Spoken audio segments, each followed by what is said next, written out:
introduce Dr. Vincent Bonelli, who is our speaker today, and those of you who were at previous meetings know that I heard him give a talk at the New Rochelle Library where he gives a course on Beyond the Headlines, and I was very impressed with what an interesting speaker he is and how much he engages everyone else in what he's talking about. And he is a professor of history and political science at Bronx Community College and also an adjunct professor at the Westchester Community College. And he was scheduled to come last month but couldn't because of personal reasons, and I'm so glad he was able to come this morning. Being in the words of Mel Brooks, I'm a stand-up philosopher. I don't like to sit down. I never sit down in any of my classes, even though they're 2 hours in length and so forth. But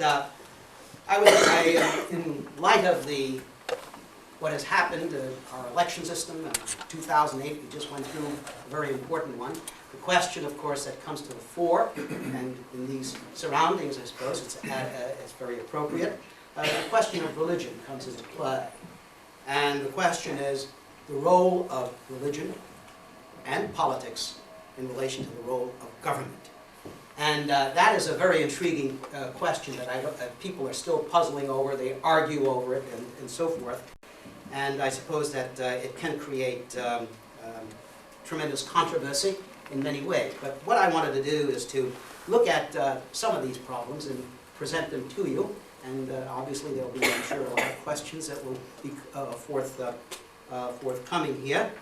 And I wanted to look first at the historical background on the role of religion and its involvement in the political process. And when we look at this, we think this is just something that's very current, 21st century. But we have to go back a little bit. How far back?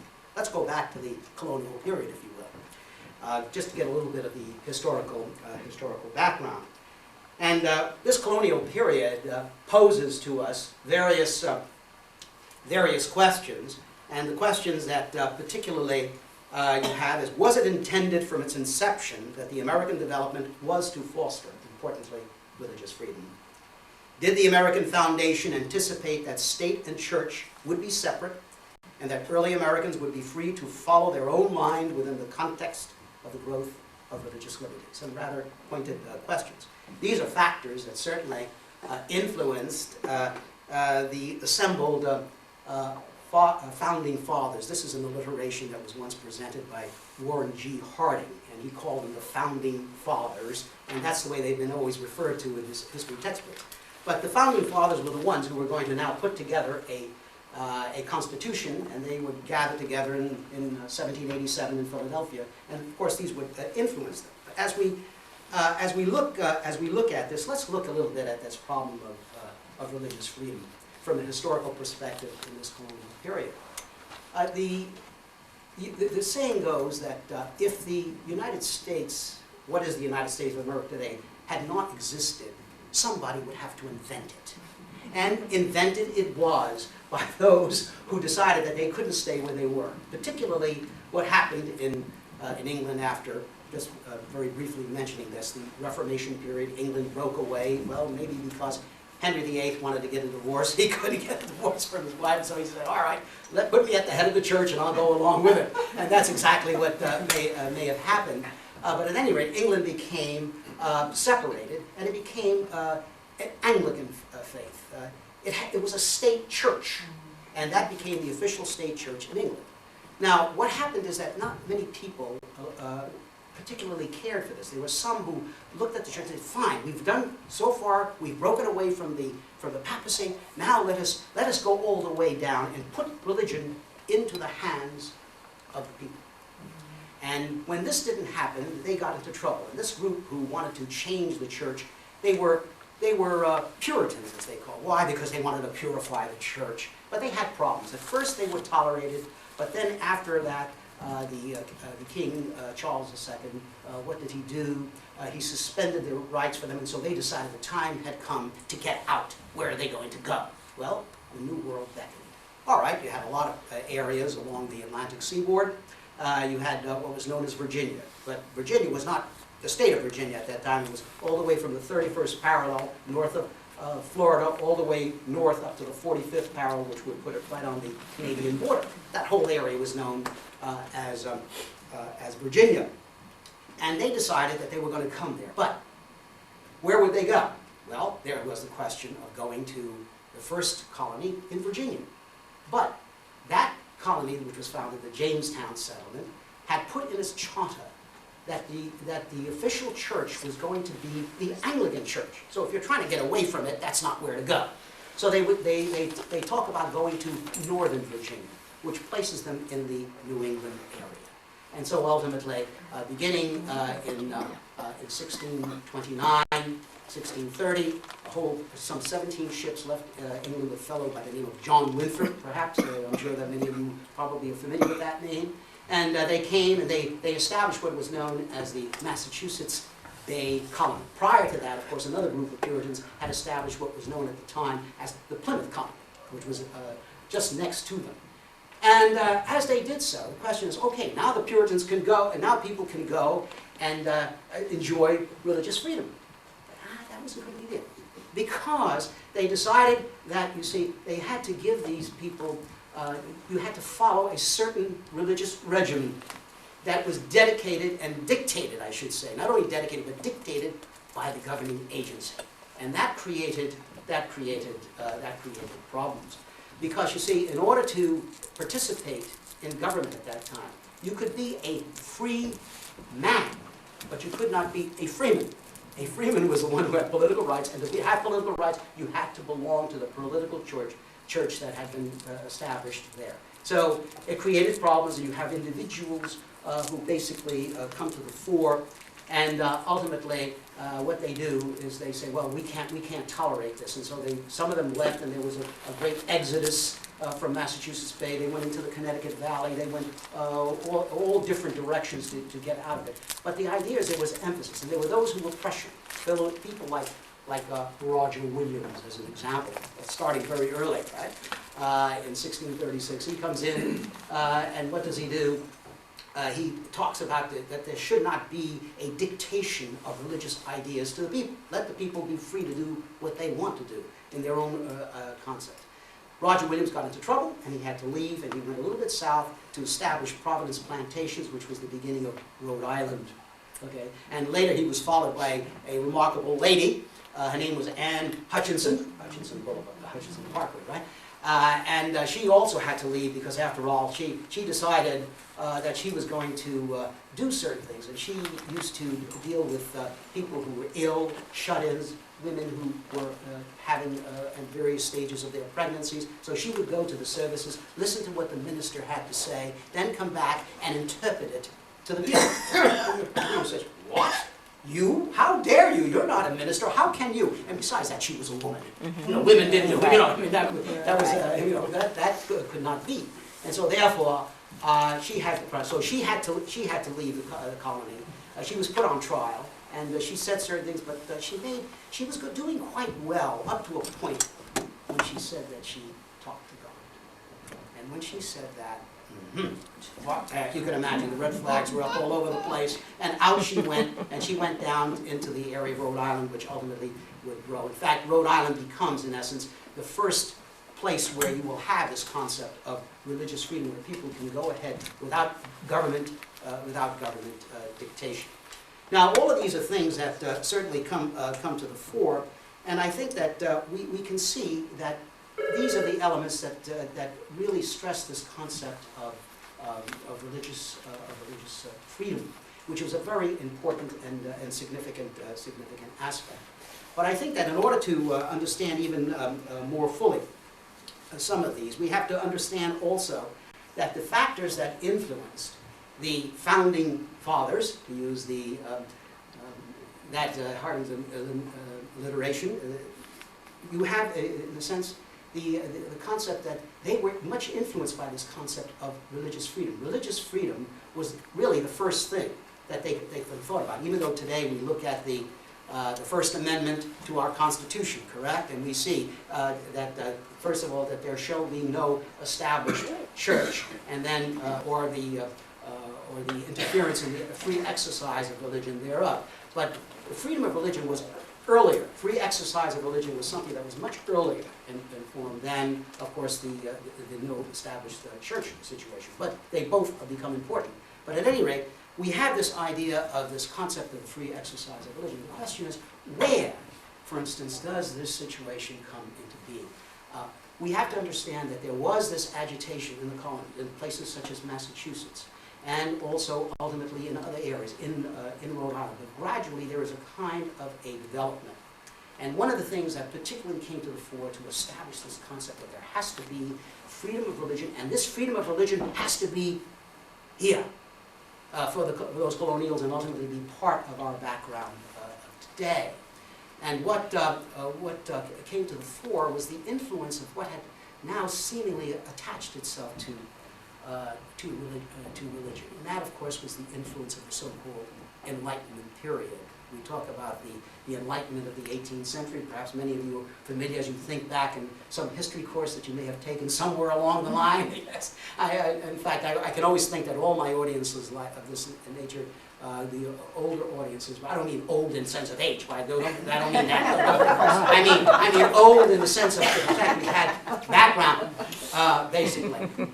But what comes forward is they understand these things because they can remember it. I only wish my students could remember these things, but they I don't know. But at any rate, what happens is that in the 18th century, as you know, there was this emphasis upon establishing a kind of a rationalistic system. Everything was based upon reason. The universe was a structure that operated in accordance with natural laws that were mathematical, that were logical, were rational, and because they were rational, we could use our minds to understand exactly what it was all about. And of course, this meant, what happens to religion under a situation like that? Well, of course, religion was reduced to a kind of a rationalistic aspect. The fact that religion was something that was a part of I think that you thought you just attach it. It came to you. It had to be explained to you. You, as an individual, could not understand what religion was all about. It had to be interpreted to you. And as a result of this, this created problems for many of those rationalistic thinkers who said, wait a minute, that's not the way it goes. Can't we, as individuals, understand what it's all about and think about it? And so therefore, they came to come up with these, very interesting ideas. And the ideas that they came up with, such as the fact that the universe as a structure was established under a mechanistic system. It was a world machine, a la Sir Isaac Newton, right? Mm-hmm. And it operated in that accordance. Of course, this bothered some people. They said, wait a minute, what do we do? What about Genesis? You know, I mean, the whole system. It doesn't seem to be that way. Well, this is the way they came forward. But there were some individuals, some of these rationalistic thinkers, who were a little bit bothered by this total mechanism. And they took something from the British, a kind of a compromise system, which was referred to as deism. And what was deism all about? Well, you talk about a machine that operates in accordance with these rationalistic rules. But who put the machine there? Right? Who put the machine there? So obviously, God creates the machine, puts it there, then the switch is flipped and it starts working. But once it starts working, it operates in accordance with rationalistic premises. So that in reality, God has to step aside. He is part of your distant past, not part of your present, perhaps to be encountered in the future. Right? In the meantime, everything is up to us. So that it's not surprising that the age of the 18th century is also known as an age of humanitarianism, in the sense that the people have to now do things and help everybody else, not just depend upon saying, can you do this? Well, I don't know, it's in God's hands. That kind of thing, which was a cop-out, really, in the minds of many people. So that the deism helped to give some people, and one of the individuals, by the way, was a very irascible fellow by the name of Voltaire.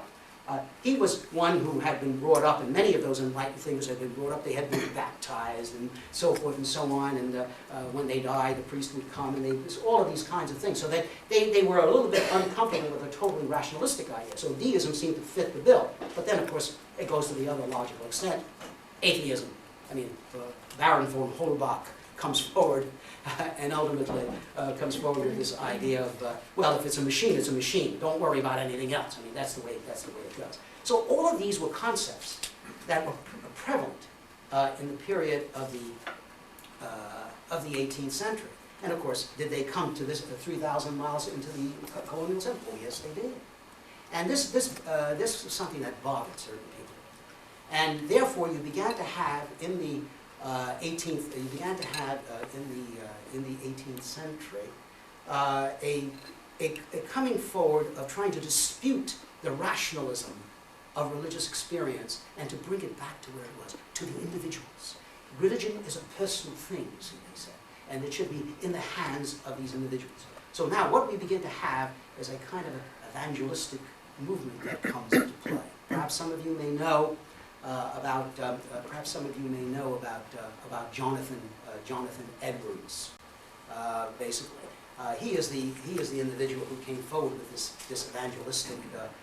evangelistic concept, this evangelistic idea, and he was born in 1703 and died in 1758. And it is he who brought forth a remarkable concept concerning God and government. It was sinful, he noted, to believe and to also to place God, as he said, as part of a covenant that established government. Edwards firmly believed that religious experience was to be an individual expression, not to be enforced by established authority, meaning government. Government should stay out of this particular concept.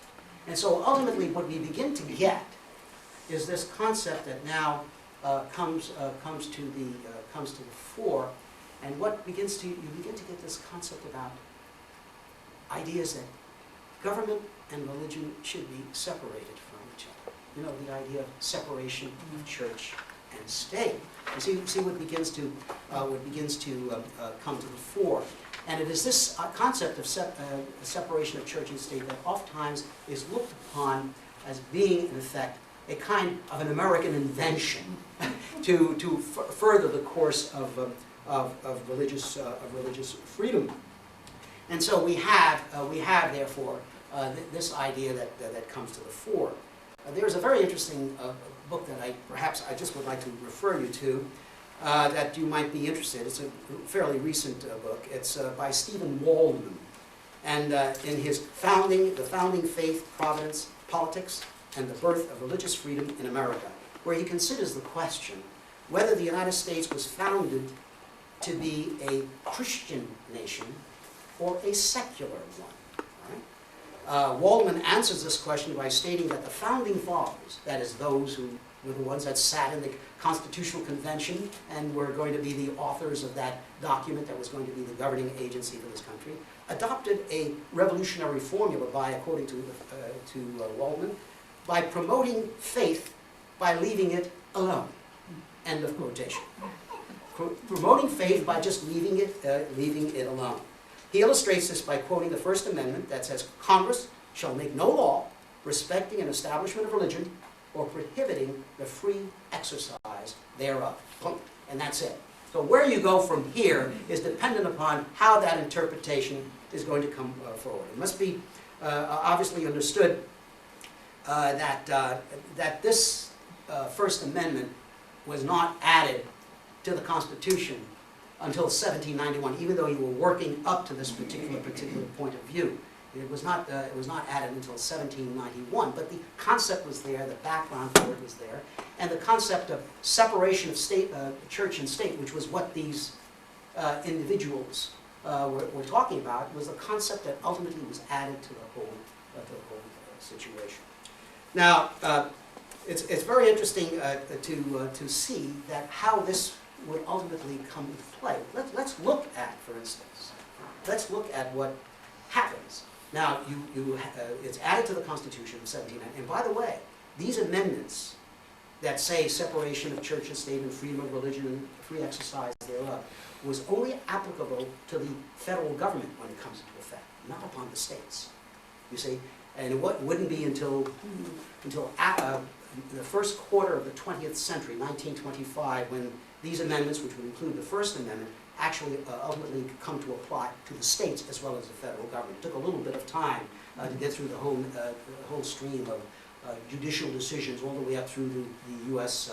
Supreme Court. But finally, it's now a question that there's no doubt that all of these amendments, including Amendment No. 1, apply to states as well as the federal government. Now, we can look at this by looking at certain individuals. Okay, the nation is ready to go. We're ready for this idea of separating, for instance, church and state. We want to. However, where does religion fit into all of this? Well, it's one way to look at it is to look at those who became the leaders. And the first of these individuals is Washington. Washington. Why is Washington important? Well, again, talking about inventions. If George Washington did not exist, somebody would have to invent him too, because he was the one that set the precedent. And this fellow can do what he wanted to do. Why? Because he was George Washington, you see?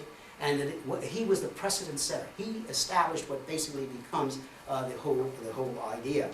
And in his inauguration, Washington now sets the precedence of what's going to happen. He established the influence of God in America. In America, and of course in the American political system. His first inaugural begins and ends in prayer.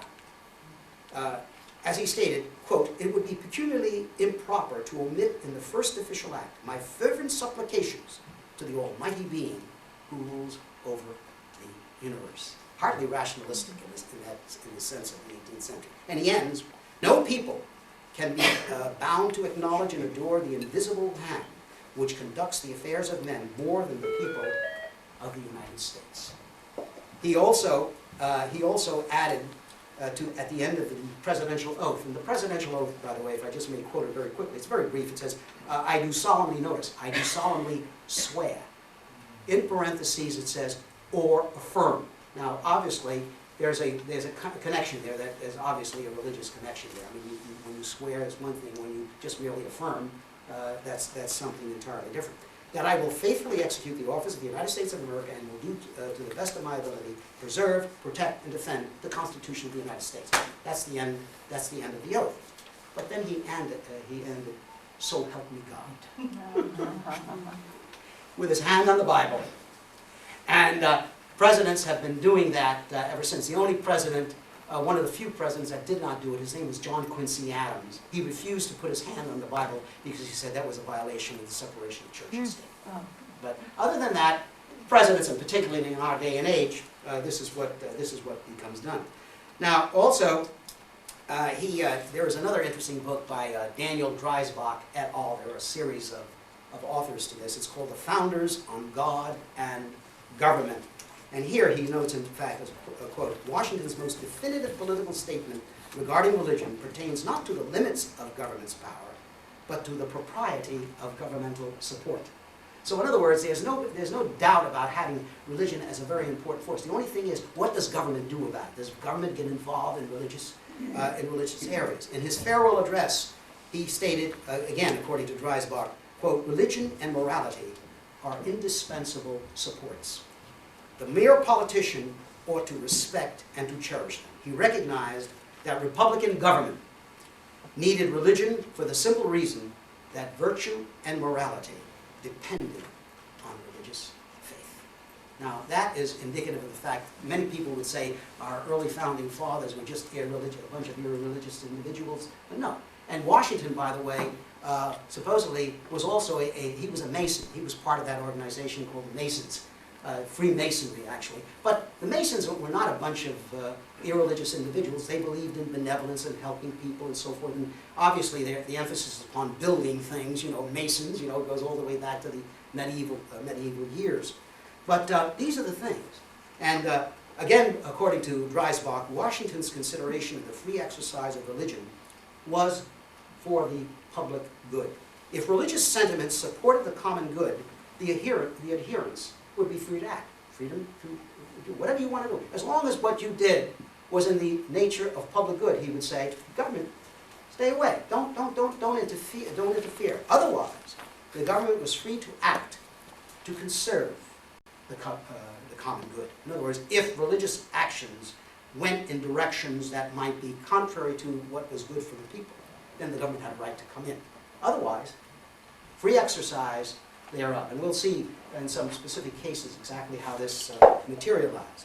So these are the things that you have with George Washington. One other individual that I just would like to bring in, of course, we could take all of the early presidents, but we don't want to do that. Another fellow, of course, who also is part of the 18th century period was a fellow by the name of Thomas Jefferson, who was oftentimes, I don't know what your impression of him is, but he's often considered as being a very irreligious fellow, and he really wasn't.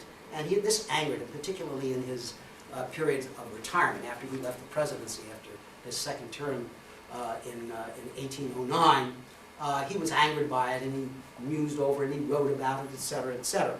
But again, he is often accused, but he was one who, he was important because for the first time, his presidency was now going to be something quite different.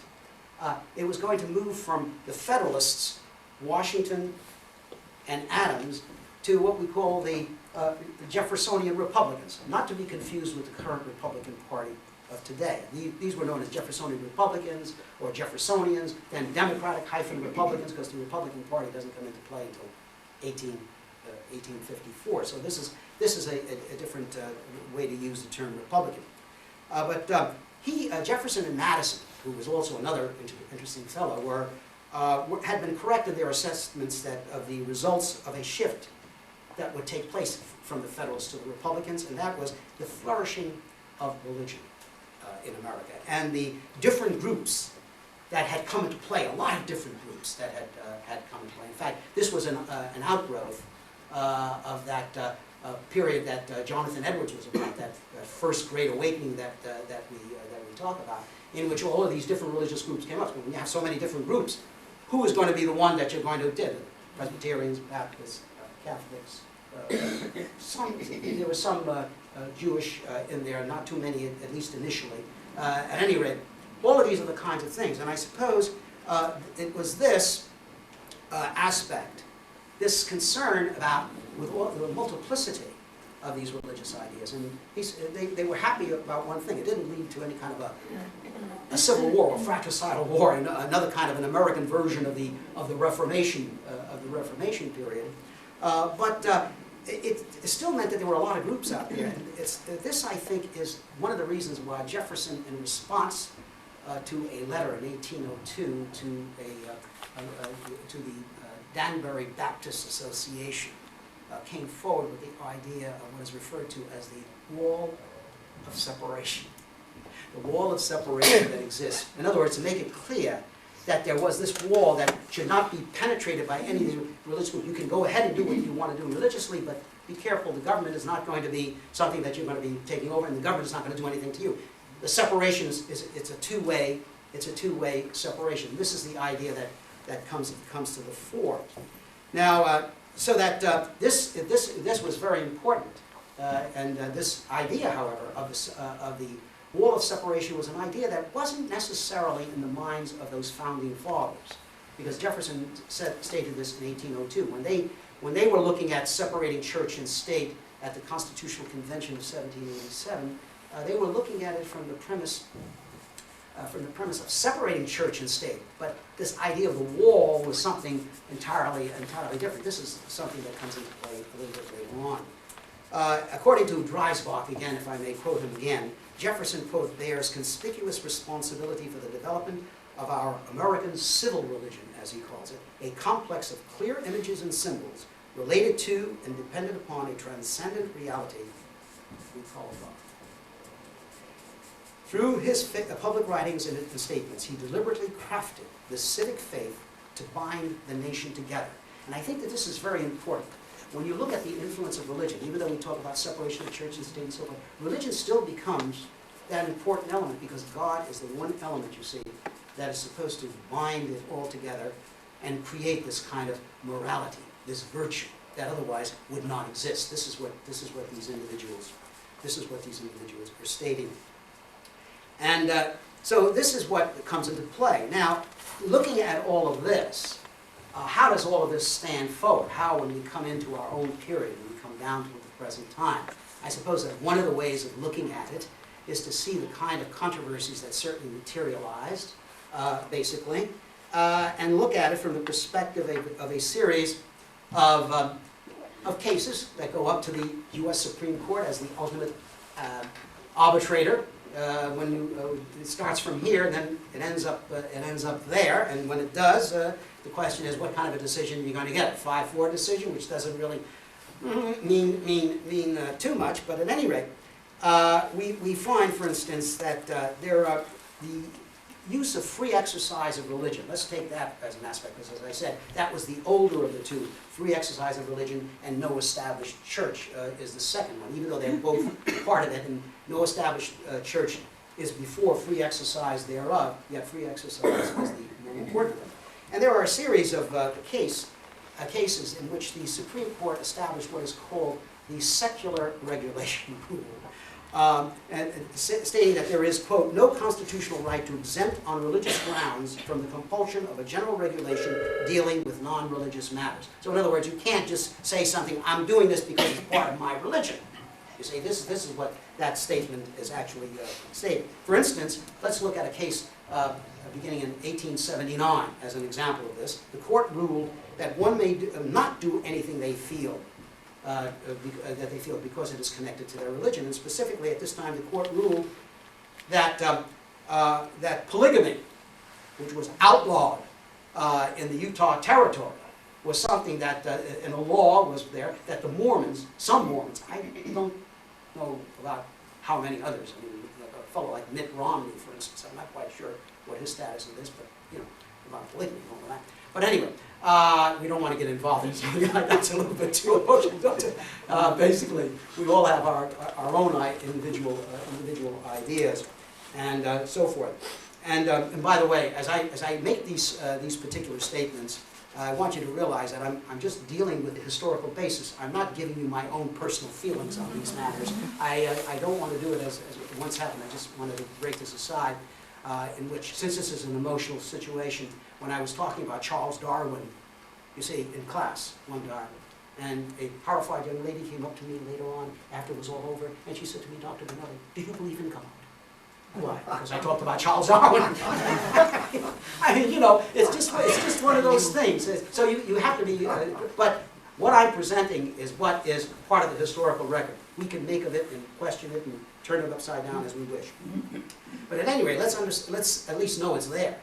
And at the time, the Supreme Court said that this, you see, was against the best interest of society. Remember George Washington saying if it's against the common good, and polygamy is against the common good. That's the way they would rule, I suppose. And so therefore, that was it. Further, the court ruled in favor, for instance, of the Internal Revenue Service that had ended the tax exemption of Bob Jones University, which is I'm sure many of you are familiar with Bob Jones University, because the university frustrated interracial dating or marriages among its students. The university argued that this was part of their religious belief.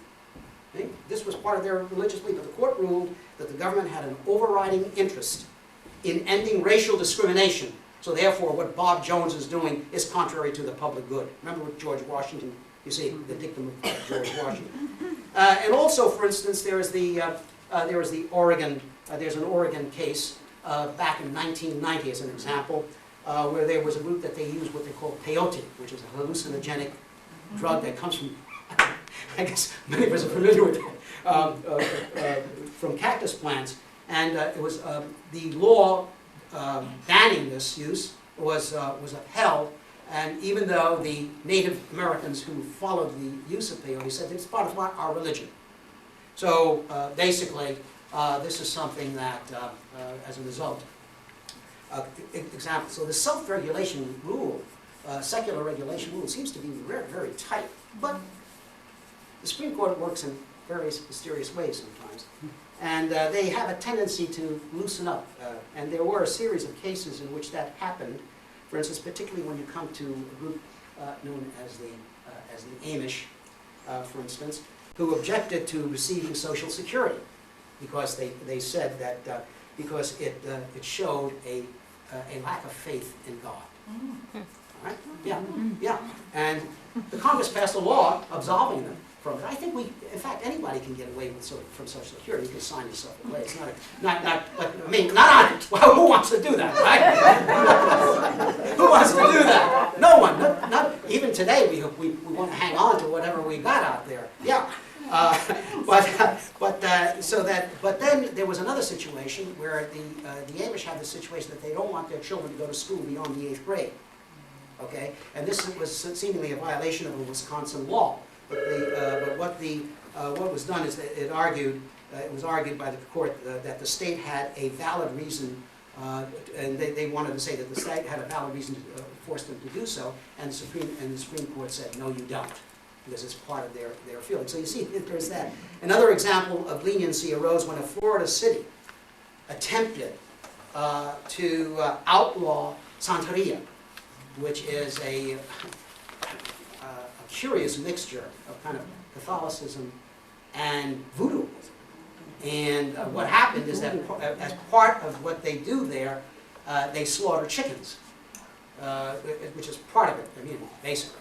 And of course, the animal rights people said, hey, wait a minute, we don't like this idea of slaughtering of chickens.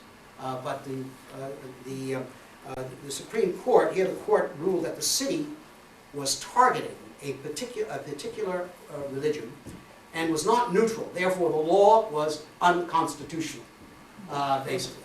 So we see, therefore, that the court allows all religions to come under the protection of the Free Exercise Clause. Thus, it mitigates somewhat the harshness of that secular regulation rule, which comes into play. So here we begin to see how some of these things come into effect. Now, other things that I think we have to come to the fore is that as we come into today, and we can see that some of these Supreme Court cases are really involved in that, there's some interesting things that come into play. For instance, of how the court will deal with certain things. For instance, there is this situation out there in California. There is a case that now comes into effect, and they have what is known as a monument, a war memorial, where they have a cross on the top. And it is a monument to some 2,600 of those deaths from war. It was a war memorial. And of course, there were those who came to the fore and said, wait a minute, this is using public property to display, for instance, for religious reasons, so, Christians and so on. And this is a question that what did the Supreme Court say? Well, it said that the individuals who brought this case forward, it's not ended yet because it could still end up in the U.S. Supreme Court. It was the federal judge, the Court of Appeals, who took this under advisement. But if it goes further up, maybe it will. But at any rate, that failed to prove that the cross's purpose was religious. You see what you begin to do? You begin to cross over these things. In other words, is the cross religious? Money, for God's sakes, if we have any left, basically. In God we trust, or for instance, of all things, when the herald escorts, for instance, the members of the Supreme Court, all hail to these distinguished Chief Justices of the Supreme Court, and God, then after he says all of that, and God bless the United States of America. You see, some people would say, well, that's really not, religious orientation is kind of a more secular. I myself think about it, and when I hear about it, and I'm not quite sure how to deal with it. Maybe we can, maybe somebody has better ideas on that issue. But this memorial, of course, so up to this particular point, and the point that I have is as of August 2008, it has, in a sense, not come. It has not. It's still there, and whether the case will go forward remains to be seen. But in the name of all of this and separation of church and state and how it affects, of course, our religious thing, we have one other situation that comes to the fore, and this is something that perhaps some of you may have seen. This it appeared in the New York Times. It's about a lawmaker who is a state representative in Kentucky, and he mixes piety and politics, and his mission, as he said, is bringing God to government. And what he wants to do, for instance, is to bring forward all these elements and trying to solidify the association of God and government. There are many interesting aspects of this. In December, for instance, an atheist organization and a group of state residents sued Kentucky over Mr. Riener. His name is Tom Riener. He's a member of the state legislature, and for a law, 2006 law, he sponsored requiring that the state's Homeland Security Office post a plaque recognizing God's role in keeping the country safe. And this is what they resented. And the church-state divide is, Mr. Riener says, the church-state divide is not a line that I see. What I do see is an attempt to separate America from its history of perceiving itself as a nation under God.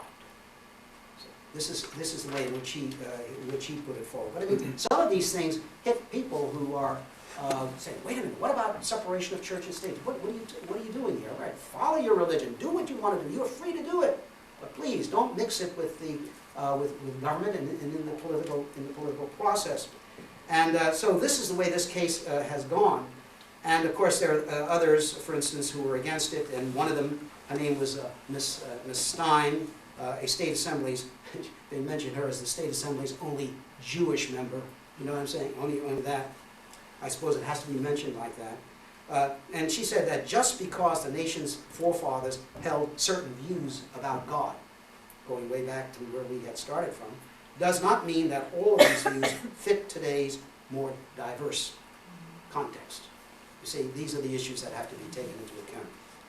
But Reiner's wife said, Christian values are part of the country's history. Without God, this society would be anchorless.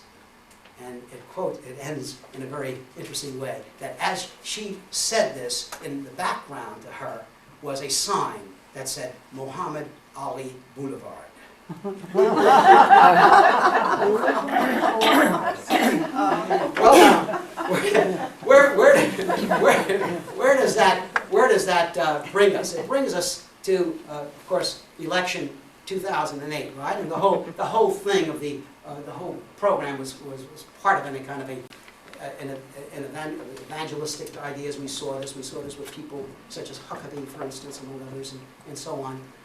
They came to the fore and they tried to bring forward all of those evangelistic people who were supposedly, they say that to be an evangelist, you have to be a conservative.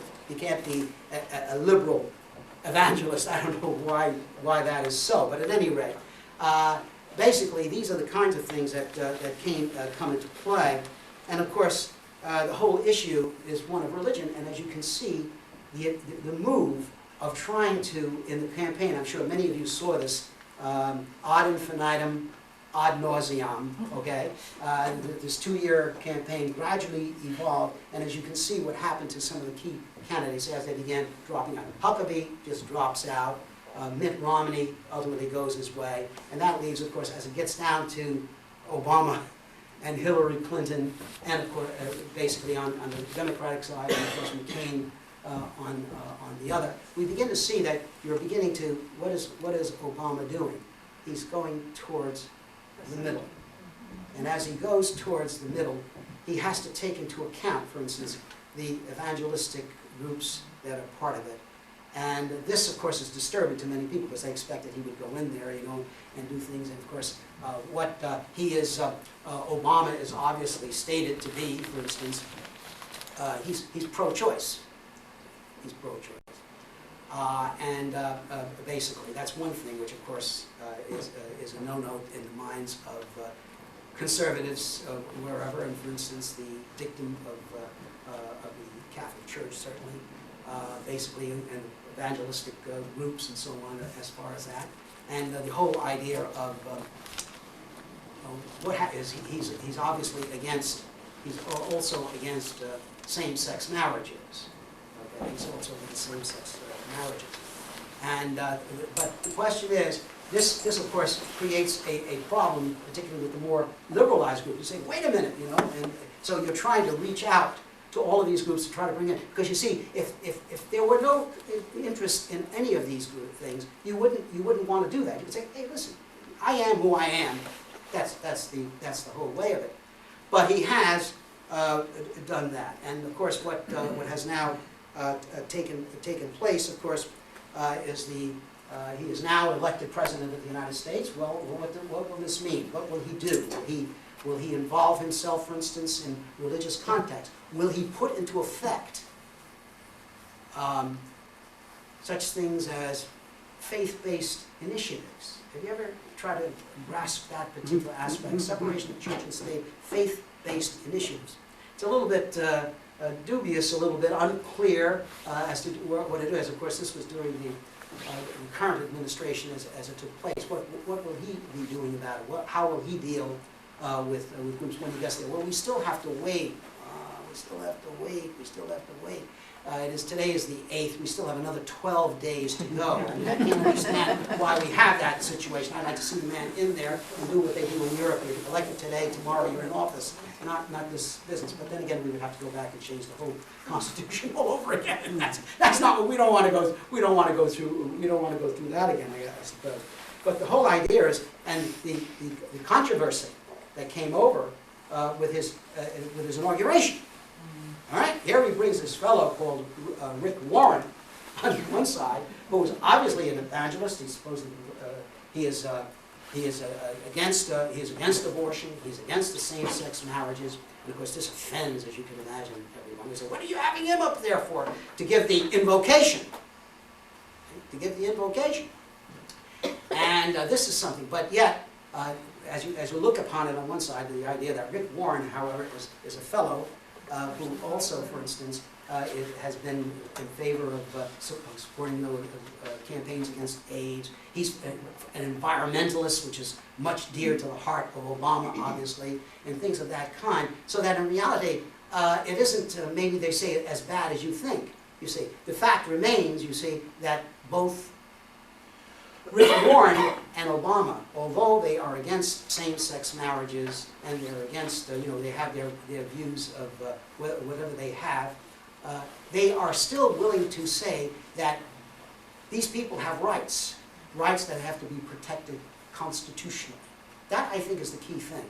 The idea is that even though two individuals, are going to be able to marry same-sex, in fact, the county of Westchester's actually moving in that direction right now, I think. I think they've achieved it or something like that. But these are disturbing. What you believe in personally is one thing, but what happens when this is going to be a reality? How do you deal with it? How does government deal with it?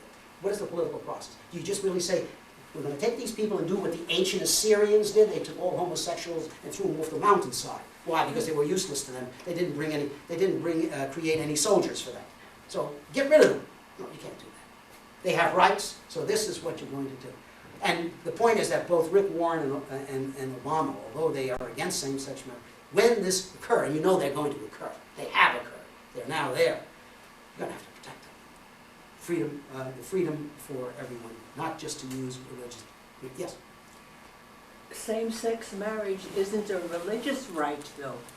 Okay, now that's a very interesting point that you're making. You see, because the whole idea of if you follow the dictum of George Washington, going all the way back to the sense that if it is something that is not religiously a part of it, then and it's something that is important to the common good of the whole community, let us say, then you can move against it. But this is going to require, you can imagine, there's going to be tremendous controversy over this issue. Because it is becoming more and more, it's coming to the forefront. So it's going to be a question of interpretations. This is true. I realize that it's going to be that. So if you say that it is not, then therefore, how can you condone this any more than you can condone the use of peyote, for instance, or anything like that, or polygamy and so forth? Should it not be that these are you go back to things like that. But we won't know how these things are going to play out until what ultimately is going to happen. It has to get to, we hope, the tried and true 9 people up there on the U.S.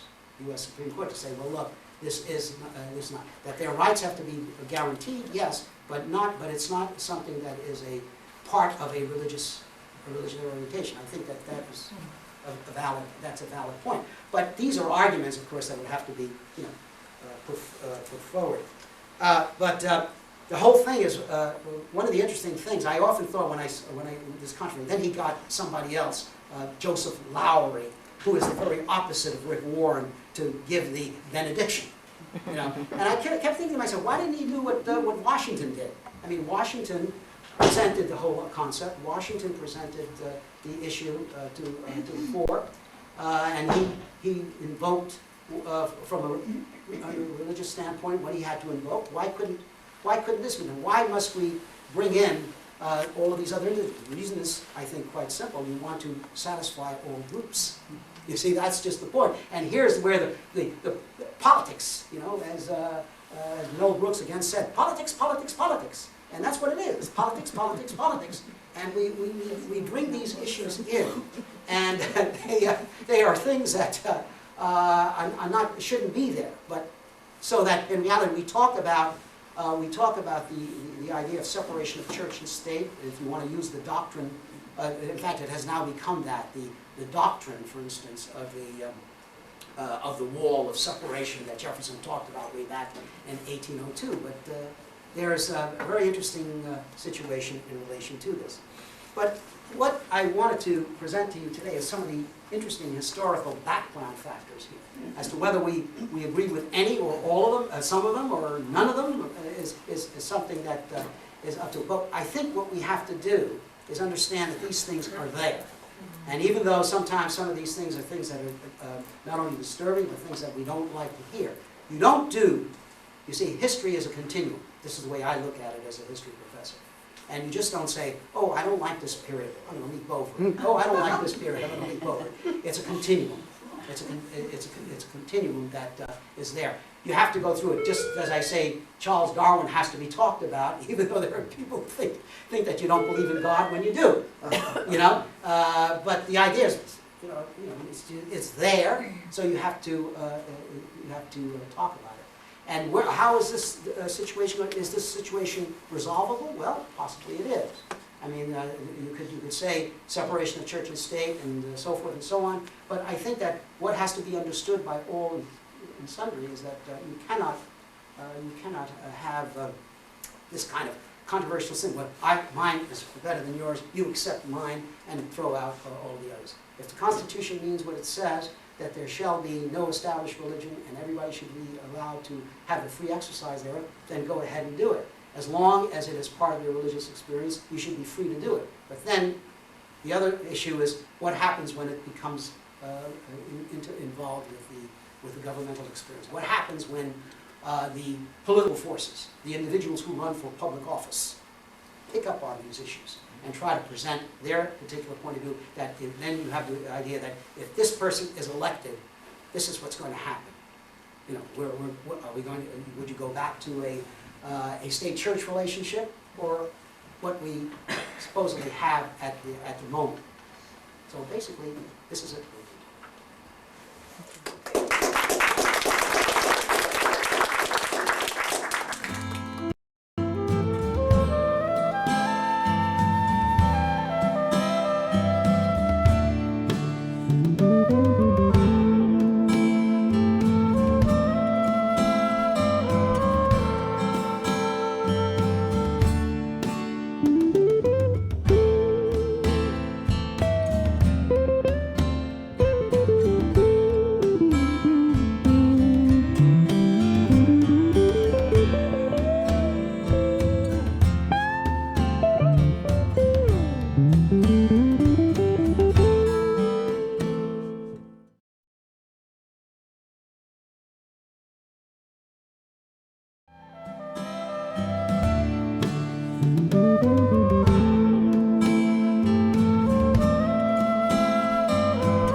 I'd like to introduce Dr. Vincent Bonelli, who is our speaker today, and those of you who were at previous meetings know that I heard him give a talk at the New Rochelle Library where he gives a course on Beyond the Headlines, and I was very impressed with what an interesting speaker he is and how much he engages everyone else in what he's talking about.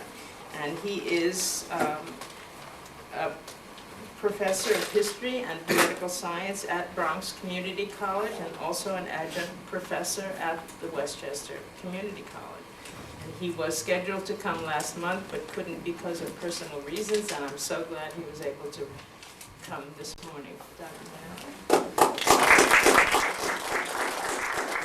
Being in the words of Mel Brooks, I'm a stand-up philosopher. I don't like to sit down. I never sit down in any of my classes, even though they're 2 hours in length and so forth. But in light of what has happened, our election system in 2008, we just went through a very important one. The question, of course, that comes to the fore, and in these surroundings, I suppose, it's very appropriate. The question of religion comes into play. And the question is the role of religion and politics in relation to the role of government. And that is a very intriguing question that people are still puzzling over. They argue over it and so forth. And I suppose that it can create tremendous controversy in many ways. But what I wanted to do is to look at some of these problems and present them to you. And obviously there will be, I'm sure, a lot of questions that will be forthcoming here. And I wanted to look first at the historical background on the role of religion and its involvement in the political process. And when we look at this, we think this is just something that's very current, 21st century. But we have to go back a little bit. How far back? Let's go back to the colonial period, if you will, just to get a little bit of the historical background. And this colonial period poses to us various questions. And the questions that particularly you have is, was it intended from its inception that the American development was to foster, importantly, religious freedom? Did the American foundation anticipate that state and church would be separate and that early Americans would be free to follow their own mind within the context of the growth of religious liberty? Some rather pointed questions. These are factors that certainly influenced the assembled founding fathers. This is an alliteration that was once presented by Warren G. Harding, and he called them the founding fathers, and that's the way they've been always referred to in his history textbooks. But the founding fathers were the ones who were going to now put together a constitution, and they would gather together in 1787 in Philadelphia, and of course these would influence them. But as we look at this, let's look a little bit at this problem of religious freedom from a historical perspective in this colonial period. The saying goes that if the United States, what is the United States of America today, had not existed, somebody would have to invent it. And invented it was by those who decided that they couldn't stay where they were. Particularly what happened in England after, just very briefly mentioning this, the Reformation period. England broke away, well, maybe because Henry VIII wanted to get a divorce. He couldn't get a divorce from his wife, so he said, all right, put me at the head of the church and I'll go along with it. And that's exactly what may have happened. But at any rate, England became separated, and it became an Anglican faith. It was a state church, and that became the official state church in England. Now, what happened is that not many people particularly cared for this. There were some who looked at the church and said, fine, we've done so far, we've broken away from the papacy, now let us go all the way down and put religion into the hands of the people. And when this didn't happen, they got into trouble. And this group who wanted to change the church, they were Puritans, as they call it. Why? Because they wanted to purify the church. But they had problems. At first they were tolerated, but then after that, the King, Charles II, what did he do? He suspended their rights for them, and so they decided the time had come to get out. Where are they going to go? Well, the New World beckoned. All right, you had a lot of areas along the Atlantic seaboard.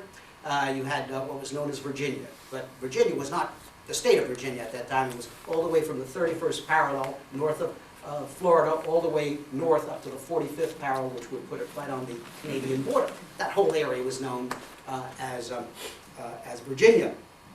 And they decided that they were going to come there. But where would they go? Well, there was the question of going to the first colony in Virginia.